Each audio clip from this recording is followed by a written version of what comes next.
So today we can see what is equivalent production.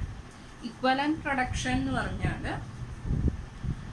ഇപ്പോൾ suppose ഒരു വർഷത്തിൽ നമ്മൾ 10,000 യൂണിറ്റാണ് പ്രൊഡക്ഷൻ ഇട്ടത്.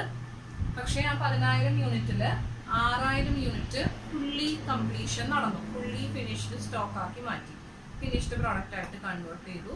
പക്ഷേ ക്ലോസിംഗ് ഡേറ്റ് ആയപ്പോൾ, ഒരു വർഷത്തിൻ്റെ ഫിനാൻഷ്യൽ ഇയർ എൻഡ് ആയപ്പോൾ ബുക്കുകൾ ക്ലോസ് ചെയ്യുന്ന ടൈമിൽ നമ്മൾക്ക് കുറച്ച് യൂണിറ്റ് അവർ ഫുള്ളായിട്ട് ഫിനിഷ്ഡ് പ്രോഡക്ട്സ് ആക്കി കൺവേർട്ട് ചെയ്തിട്ടുണ്ടാവില്ല. ഓക്കെ, അപ്പോൾ ഞാനിവിടെ കാണിക്കുന്നത് ഒരു 10,000 യൂണിറ്റ്സ് ആണ് നമ്മൾ പ്രൊഡക്ഷന് വേണ്ടിയിട്ടത്. അതിൽ 6,000 യൂണിറ്റ് എന്ത് ചെയ്തു, ഫുള്ളി കംപ്ലീറ്റഡ് ആയി എന്ന് പറഞ്ഞാൽ എന്തായിരിക്കും, 100% വർക്കും അതിൻ്റെ കംപ്ലീറ്റ് ആയി. ആൻഡ് നെക്സ്റ്റ് കുറച്ച് യൂണിറ്റ് വർക്ക് ഇൻ പ്രോഗ്രസ് ആണ്. കംപ്ലീഷൻ നടക്കാത്ത യൂണിറ്റ്സിന് എന്ന് പറയും വർക്ക് ഇൻ പ്രോഗ്രസ് എന്ന് പറയും. So work in progress 4,000 unit ആണ്. ആ 4,000 യൂണിറ്റിൽ എത്രത്തോളം ശതമാനം വർക്ക് കംപ്ലീറ്റ് ആയി, അതാണ് 60% തന്നിരിക്കുന്നത്. മനസ്സിലായി? 4,000 യൂണിറ്റിന്റെ 60% വരെ വർക്ക് കംപ്ലീറ്റ് ആണ്, ബാക്കി 40% കംപ്ലീറ്റ് ചെയ്യാനുണ്ട്. അപ്പൊ നമ്മൾ ഇക്വലന്റ് പ്രൊഡക്ഷൻ കാണുമ്പോൾ, അതായത് ടോട്ടൽ എത്ര ഫിനിഷ്ഡ് സ്റ്റോക്ക് പ്രൊഡ്യൂസ് ചെയ്തു എന്ന് കാണിക്കുമ്പോൾ ഇത് മാത്രം കാണിച്ചാൽ പോരാ. കാരണം ഇതിന്റെ ഇക്വലന്റ് യൂണിറ്റ്സ് കൂടെ കണ്ടുപിടിക്കണം. ഇക്വലന്റ് യൂണിറ്റ്സ് കണ്ടുപിടിക്കുന്നത് വളരെ സിമ്പിൾ ആണ്. അതായത് എത്ര യൂണിറ്റ്സ് ആണ് വർക്ക് ഇൻ പ്രോഗ്രസ് ഉള്ളത്, 4,000 യൂണിറ്റ്സ് ആണ് എങ്കിൽ 4,000-ലെ എത്ര ശതമാനം നമ്മൾ കംപ്ലീറ്റ് ചെയ്തു, 60% കംപ്ലീറ്റ് ചെയ്തു എങ്കിൽ എത്ര യൂണിറ്റ് കംപ്ലീഷൻ നടന്നു, ഫുള്ളി കംപ്ലീറ്റഡ് നടന്നു എന്ന് പറയാൻ പറ്റുമോ?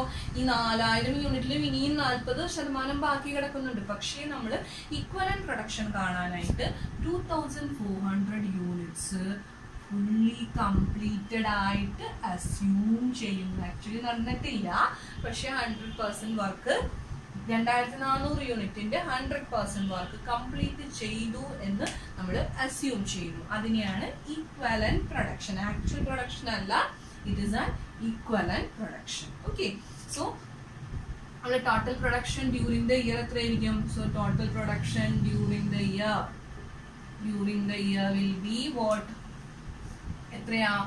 6,000 യൂണിറ്റ് ഫുള്ളി കംപ്ലീറ്റ് ചെയ്തു പ്ലസ് ഇക്വലന്റ് പ്രൊഡക്ഷൻ ആയിട്ടുള്ള 2,400. സോ 8,400 യൂണിറ്റ്സ് ആണ് ടോട്ടൽ പ്രൊഡക്ഷൻ എന്ന് പറയുന്നത്. And this is the equivalent production. Okay, and ചില കേസുകളിൽ ഇപ്പൊ നമുക്ക് ഇങ്ങനെ തന്നിട്ടുണ്ടെങ്കിൽ നമുക്ക് ഡയറക്ട്ലി ഇക്വലന്റ് പ്രൊഡക്ഷൻ കണ്ടുപിടിക്കാം. ആൻഡ് ചില സിറ്റുവേഷനിൽ നമുക്ക് ഓപ്പണിംഗ് വർക്ക് ഇൻ പ്രോഗ്രസും തരും, ക്ലോസിംഗ് വർക്ക് ഇൻ പ്രോഗ്രസും തരും.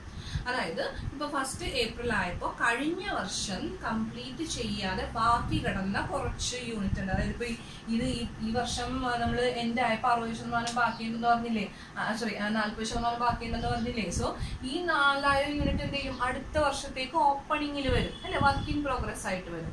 അതുപോലെ തന്നെ അതേ വർഷത്തിൽ തന്നെ എന്തുണ്ടാവാം, ക്ലോസിംഗ് ഡേറ്റിലും വർക്ക് ഇൻ പ്രോഗ്രസ് ഉണ്ടാവാം. So it may arise opening work in progress and closing work in progress may arise. Okay, അപ്പോൾ അങ്ങനെയാണെന്നുണ്ടെങ്കിൽ there are various methods of handling this opening work in progress and closing work in progress, and we are following what ഏറ്റവും simple ആയിട്ടുള്ള ടെക്നിക്കാണ്. ഞാനൊരു format തന്നിരിക്കുന്നത്, ആ format മാത്രം പഠിച്ചാൽ മതി. ദാറ്റ് ഈസ് എത്രയാണോ ഫിനിഷ്ഡ് യൂണിറ്റ്സ് ഉള്ളത് അതിനോടുകൂടി closing work in progress add ചെയ്യുകയും opening work in progress less ചെയ്യുകയും ചെയ്യാം. Okay, and how to do this problem we can discuss in the illustration. Okay, thank you.